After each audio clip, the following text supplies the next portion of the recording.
بسم اللہ الرحمن الرحیم۔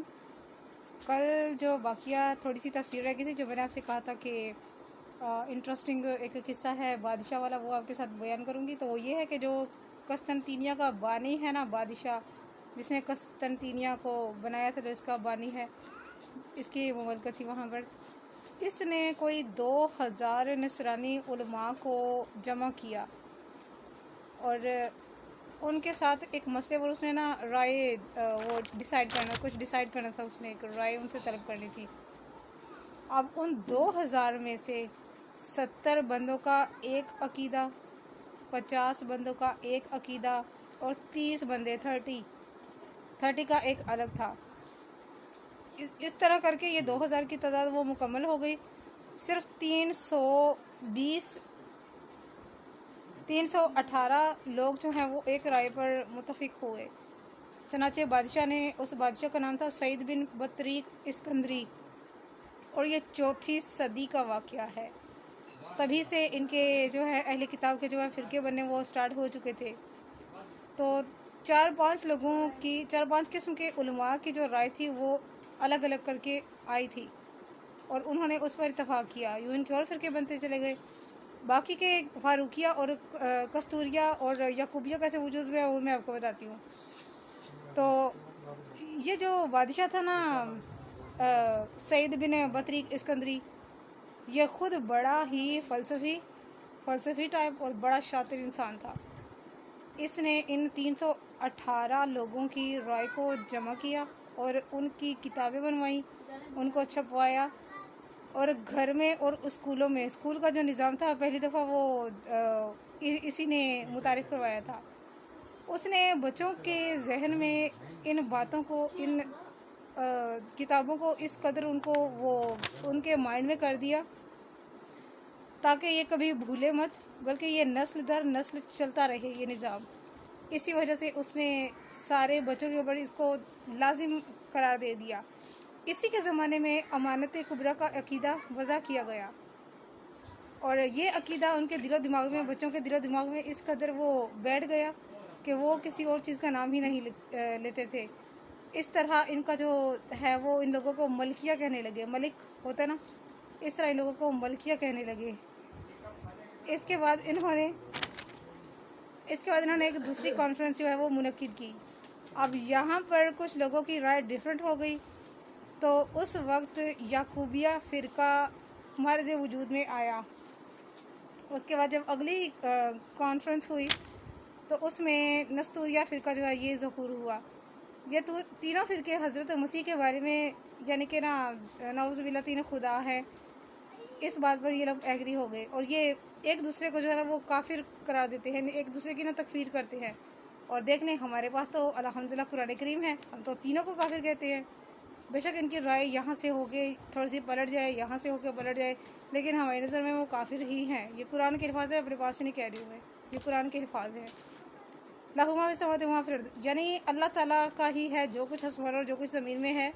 تو اللہ لا شریک ہے، اللہ بے نیاز ہے، اس کو کیا ضرورت پڑ گئی کہ وہ اولاد بنائے یا بیوی بنائے، نعوذ باللہ۔ اگلی آیات ہیں 172 اور 173۔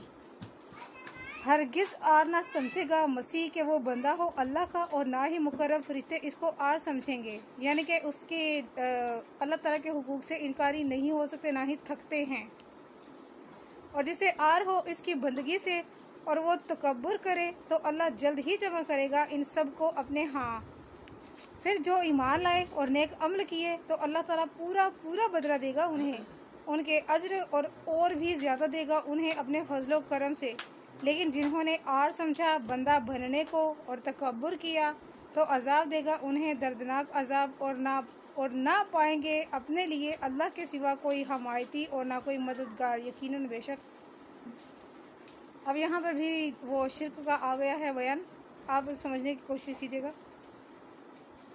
تو حضرت ابن عباس رضی اللہ تعالیٰ عنہ فرماتے ہیں کہ حضرت عیسیٰ علیہ السلام ان سے قیامت کے دن بیزاری کریں گے۔ جو لوگ مر چکے ہیں، جنہوں نے تصور رکھا تین خداؤں کا، یا جنہوں نے تصور رکھا کہ عیسیٰ نعوذ باللہ اللہ کا بیٹا ہے، وہ ان لوگوں کے اور اللہ تعالیٰ نے ہی فرشتوں کو پیدا فرمایا ہے. اللہ تعالیٰ ہر کائنات میں موجود تمام مخلوقات کو بنانے والا، ان کو بانی صرف اللہ تعالیٰ ہی ہے.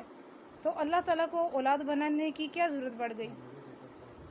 اللہ تعالیٰ اکیلا ہے. اللہ تعالیٰ نے تمام مخلوقات کو اپنی تسبیح، اپنی عبادت کے لیے پیدا فرمایا ہے. یہ ان لوگوں کے لیے منہ پر تماچا ہے جو یہ کہتے ہیں کہ نمازیں منہ پر ماری جائیں گی. اللہ تعالیٰ نے قرآن کریم میں فرمایا ہے، بہت ساری صورتوں میں ہے، سورہ ابراہیم میں ہے، سورہ رعد میں ہے، سورۃ اعراف میں ہے، بہت ساری صورتوں میں ہے، متعدد مکی اور مدنی دونوں صورتوں میں ہے. تمام مخلوقات اللہ تعالیٰ کو ہی سجدے کرتے ہیں، خواہ وہ جنات میں سے ہو، انسانوں میں سے ہو، پرندوں میں سے ہو، جانوروں میں سے ہو یا درختوں میں سے ہو. ایون بے جان چیزیں بھی اللہ تعالیٰ کو سجدہ کرتی ہیں. یہ ہوائیں، یہ پہاڑ، یہ زمین، ایون کائنات میں ایسی کوئی چیز نہیں ہے جو نہ کرتی ہو. سورہ سجدہ میں بھی اس کا سب سے بڑا حوالہ ہے. باقی آپ دیکھ لیجئے کہ کیا یہ آج کل یہ فرقہ جو ہے، ان کا چوتھی صدی والا جو بادشاہ ہے نا، سعید بن بطریق اسکندری، یہ چوتھی صدی کا واقعہ ہے. جب فرقے بننے سٹارٹ ہو گئے تو دیکھیے کہ کس قدر قرآن کریم میں ہمارے لیے ان کے لیے دلائل موجود ہے کہ یہ بندر بن گئے، خنزیر بن گئے، یہ ہوتا رہا، وہ ہوتا رہا، سب کچھ سارے کا سارا. تو یہ قوم کی ہلاکت ہوتی ہے کہ ان کا اختلاف جو ہے نا وہ آپس میں ہو جائے. ظاہر ہے ہم لوگ مسلمان ہیں، ایک ہمارا کلمہ ہے، اگر ہم اس میں کوئی نہ کوئی ہو جائے تو پھر کیا ہوگا؟ کیونکہ اس کے سوا باقی قرآن کریم کے سوا تو باقی سب گمراہی ہے نا، اس کے علاوہ کوئی اور چیز بچتی تو نہیں ہے. ایک کلمے پر ہمیں پیدا کیا گیا ہے، ایک چیز پر، ایک اللہ کی عبادت، ایک حقوق العباد وغیرہ سب کچھ. نہ تو ہم لوگ کو ہیومن رائٹس میں صحیح طرح آ رہے ہیں، نہ کہ اللہ کی رائٹس میں، نہ اللہ کی رائٹس میں. تو اللہ تعالیٰ نے فرمایا ہے کہ یہ ایک مرفوع حدیث ہے، لیکن اس کو ہم صحیح حدیث یا حدیث حسن نہیں کہہ سکتے، کیونکہ اگر اس کے راوی حضرت عبداللہ بن مسعود رضی اللہ تعالیٰ عنہ ہوتے تب یہ حدیث صحیح ہوتی، اس کو ٹھیک مانا جاتا. لیکن مرفوع حدیث ہے کہ نبی کریم صلی اللہ علیہ وسلم نے اس آیت کی وضاحت میں فرمایا ہے کہ اللہ تعالیٰ انہیں جنت میں داخل فرمائے گا جنہوں نے کسی انسان کے ساتھ کوئی نیکی کی ہوگی، اور جن لوگوں کے لیے نار جہنم واجب ہو چکی ہوگی ان کے لیے ان لوگوں کی شفاعت قبول فرما لے گا جن کے ساتھ انہوں نے دنیا میں کوئی احسان کیا ہوگا. لیکن اس کی سند ثابت نہیں ہے، یہ غریب حدیث ہے. غریب ہی نہیں ہے، غریب و ضعیف دونوں ہی ہے. ظاہر مرفوع حدیث ہے. وہی الفاظ کے عبداللہ بن مسعود رضی اللہ تعالیٰ اگر اس کے راوی ہوتے تو یہ حدیث صحیح ہوتی.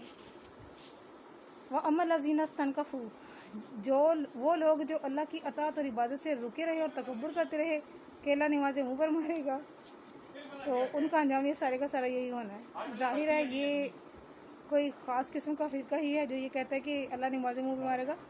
نمازیں منہ پہ مارے گا اللہ، یقیناً مارے گا.